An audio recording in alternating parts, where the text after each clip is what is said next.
see everyone.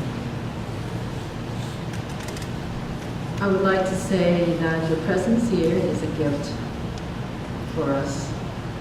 And knowing Ed, he probably is watching somewhere up there, flapping his newly acquired Longhorn color wings, and seeing whether we're following his plans of his own memorial. We know he planned his own memorial. He wanted it to be joyous, as he is with the Lord, in a place where there's no sorrow or pain. But he forgot that we earthlings still have to suffer down here. I'm going to try my best for his sake.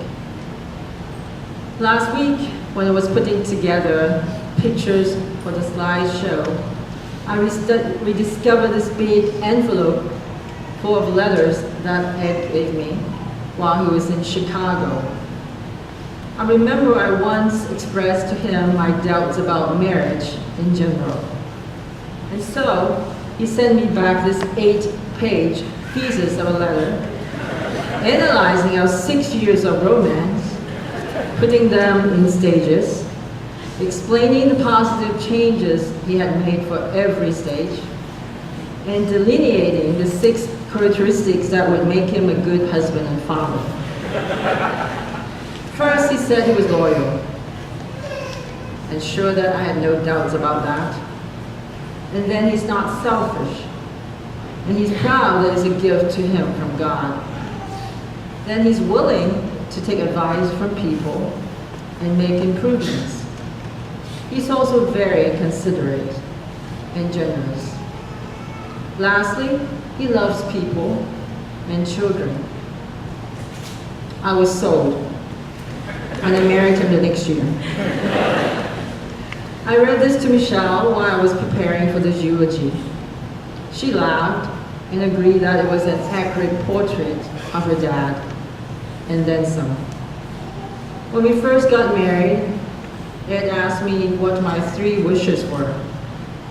Being the very materialistic girl I was then, I said, I would like a grand piano, a custom-built house, and a trip to Paris. So one day, about 20-something years ago, the doorbell rang. I opened the door, and a stranger handed me a red rose. While I was trying to figure out what was going on, Ed yelled, "Surprise!" And the baby grand piano on its side followed behind. The piano is still my treasured possession, even though I don't play on it as often now. Then, we built our custom home in 1994 by John Reese Builder. It is a very well-built house, and we shared many treasured memories there. Since I put in a lot of my own design elements, it's a very personal house to me, and now it's even more precious when Ed spent his last months and moments there.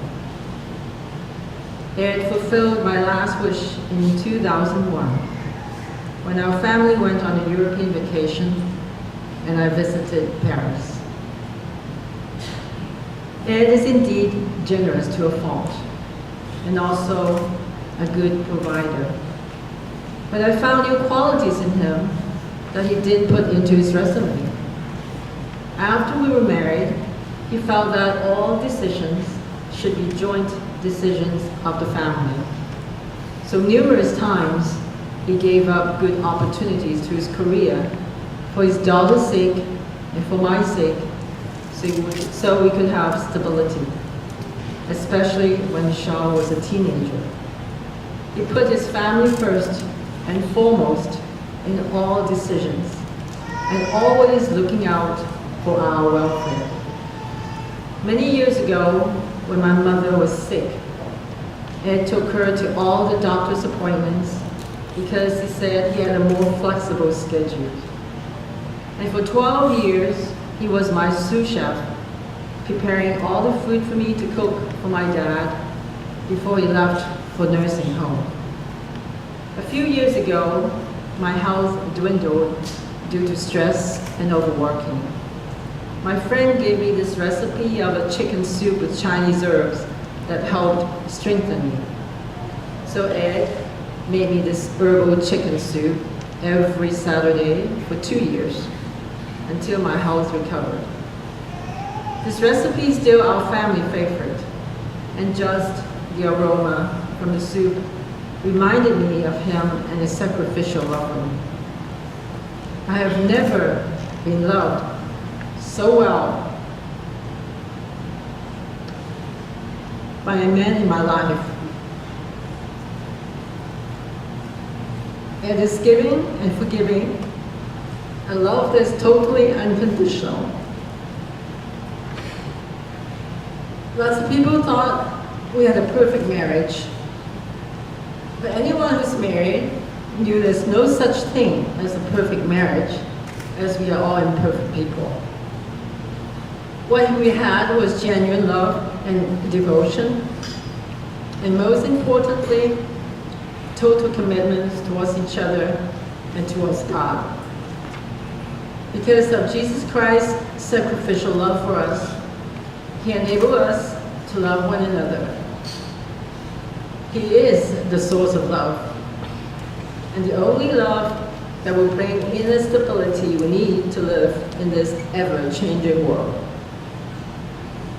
The last 8 months were indeed a trial for us. It is a trial that would either destroy my faith or grow it. Because of God's mercy and Ed's unfailing trust in Him, my faith has actually become stronger. Ed had never uttered a word of complaints about his sickness. Instead, he kept trusting and praising God to the very end. He demonstrated the true meaning of faith in action, and through his actions, God is glorified. I miss him dearly, but I know his spirit will always be with me, and I'll see his handsome, vibrant, and smiley face again someday. He said he would text me from heaven, and knowing how resourceful he is, I know he'll find a way.